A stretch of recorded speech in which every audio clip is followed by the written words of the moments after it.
समोर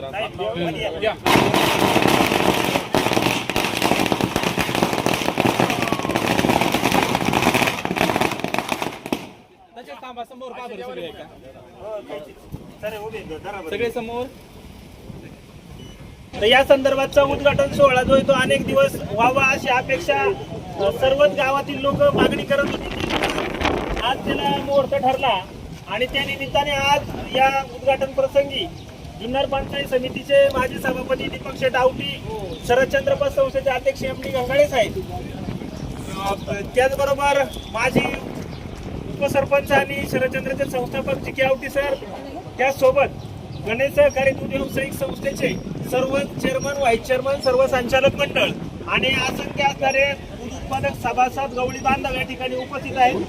विशेष का पहा, हा काटा जो आहे तो चालू व्हावा अशी मागणी सातत्याने होत होती आणि त्याच्यानंतर आपण जो हा निर्णय घेतला का लवकरात लवकर हा काटा व्हावा आणि त्यातून निश्चितपणे इथून आळे फाट्याला वजनासाठी जायचं तर आपली सुविधा असताना अशा प्रकारचे फोनही मला आले होते. त्या संदर्भात चेअरमन, व्हाईस चेअरमन चर्चा झाली होती आणि त्या निमित्तानं आता उद्घाटन सोहळा जो आहे तो सन्माननीय दीपक शेठ आवटी, एम डी गंगाळे साहेब, जी के आवटी सर, चेअरमन सुभाष पाटील आवटी, दिलीपजी गंगाळे, लक्ष्मण शेठ गंगाळे, अशोकजी फावडे, तुकाराम डुंबरे, विक्रमजी डुंबरे, साईनाथ हाडवळे, अशोक शेठ हाडवळे, संजय आनंद आवटी, त्यासोबत सर्वच माऊली गंगाळे, सर्व संचालक आणि हा कर्मचारी, सभासद, उत्पादक सर्वांच्या साक्षीनं हा सोहळा जो संपन्न झालेला आहे.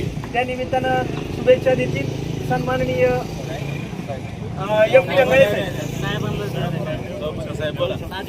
आपल्या गणेश दूध संस्थेमध्ये वजन काट्याचं आज भूमिपूजन आपल्या सर्वांच्या शुभ हस्ते उद्घाटन झालेलं आहे.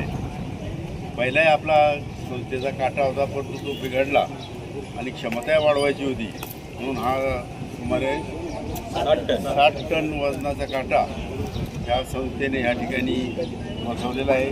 कारण ती फार गरजेची गोष्ट होती.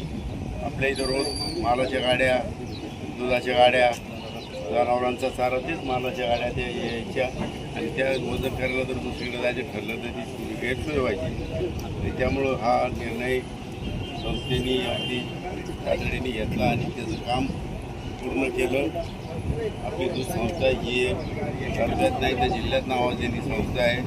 असाच कारभार तुमचा सर्व चेअरमन साहेब आणि त्यांचे संचालक मंडळ यांच्या हातून व्हावा आणि या गावचं नाव अजूनही उज्ज्वल होण्याच्या दृष्टिकोनातून तुम्ही सक्रिय राहावं अशा प्रकारच्या शुभकामना तुम्हाला देतो आणि ह्या काट्याचं भूमिपूजन झालं असेल अशा आपल्या सर्वांचे